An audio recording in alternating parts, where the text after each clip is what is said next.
मतलब कि एक फिक्र वाली गल है।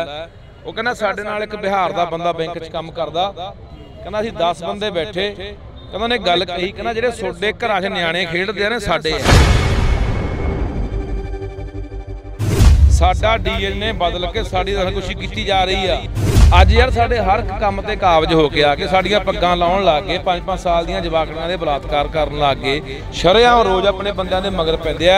मोहाली दे विच लुधियाणे दे विच अपना पंजाबी बंदा रेहड़ी ला के दिखावे, 50 रेहड़ियां जे भंगां दे खड़े, एक बंदा अपना विच कढदा ओही दबाल दिंदे आ जी।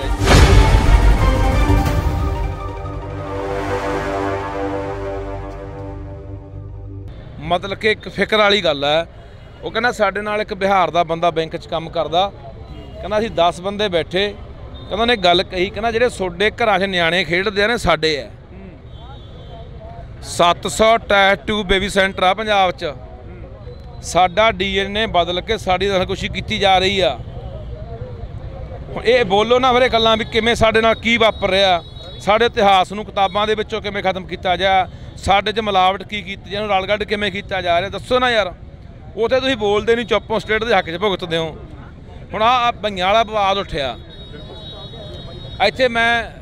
इत्थे कई बंदे यार भईए आए आ, भईआं तो बिना काम नहीं होना, भईआं तो यार जिहड़े साडे मजदूर ने या साडे मैं कहना गरीब साडे जिहड़े लताड़े होए भरा ने, जिहड़े साडे नाल जंगां युद्धां 'च भी खड़े आ, साडे गुरुआं नाल जंगां युद्धां 'च भी बराबर खड़ के लड़े आ, असीं उन्हां दे हक 'च तां कदे बोले नहीं।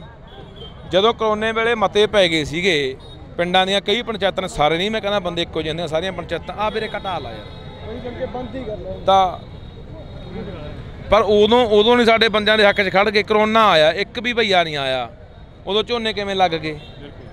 अज यार साडे हर एक काम ते काबज हो के आके साडियां पग्गां लाउण लग गए, 5-5 साल दीयां जवाकड़ियां दे बलात्कार करन लग गए, शरेआम रोज़ अपने बंदियां दे मगर पैंदे आ। मोहाली दे विच लुधियाणे दे विच अपना पंजाबी बंदा रेहड़ी ला के दिखावे, 50 रेहड़ियां जे भंगां दे खड़े, एक बंदा अपना विच कढदा ओही दबाल दिंदे आ। ਉਹ ਕਿਹੜੇ ਬੰਦੇ ਨੇ ਜਿਹੜੇ, ਮੈਂ ਗੱਲ ਦੇਖੋ ਮੇਰੀ ਗੱਲ ਸੁਣੋ, ਸਾਡਾ ਕਿਸੇ ਭਈਏ ਨਾਲ ਕੋਈ ਵਿਰੋਧ ਨਹੀਂ, ਭਈਏ ਆਉਣ ਮਜ਼ਦੂਰੀ ਕਰਨ ਵਾਪਸ ਜਾਣ। ਜੇ ਨਾਗਾਲੈਂਡ ਦੇ ਵਿੱਚ 371 ਦੇ ਤਹਿਤ ਨਾਗਾਲੈਂਡੀਆਂ ਨੂੰ ਇਹ ਅਧਿਕਾਰ ਹੈ ਕਿ ਉੱਥੋਂ ਦਾ ਸੱਭਿਆਚਾਰ ਕੋਈ ਨਹੀਂ ਵਿਗਾੜੂਗਾ, ਉੱਥੋਂ ਦੇ ਕੁਦਰਤੀ ਵਸੀਲਿਆਂ 'ਤੇ ਕੋਈ ਕਬਜ਼ਾ ਨਹੀਂ ਕਰੂਗਾ, ਉੱਥੋਂ ਦੀ ਜ਼ਮੀਨ ਨਹੀਂ ਕੋਈ ਖਰੀਦ ਸਕਦਾ। ਇਹ ਹਿਮਾਚਲ 'ਚ ਵੀ ਹੈ, ਨਾਗਾਲੈਂਡ 'ਚ ਵੀ ਹੈ, ਇਹ ਰਾਜਸਥਾਨ 'ਚ ਵੀ ਹੈ, ਤਾਂ ਪੰਜਾਬ ਯਾਰ ਐ ਕਿਉਂ? ਤੇ ਪੰਜਾਬ ਸ਼ਾਮਲਾਟ ਕਿਉਂ? ਮੇਰੀ ਗੱਲ ਪੂਰੀ ਹੋ ਲੈ, ਪੰਜਾਬ ਸ਼ਾਮਲਾਟ ਕਿਉਂ ਬਣਾਇਆ ਹੋਇਆ ਵੀ ਤੁਸੀਂ ਜਿਹੜਾ ਮਰਜ਼ੀ ਆਇਆ ਇੱਥੇ ਵੋਟ ਬਣਾ ਲਓ, ਆਧਾਰ ਕਾਰਡ ਬਣਾ ਲਓ, ਜ਼ਮੀਨਾਂ ਖਰੀਦ ਲਓ। ਸਾਡੇ ਲੋਕ ਵੇਚ ਭੱਜੀ ਜਾਂਦੇ ਬਾਹਰ ਨੂੰ।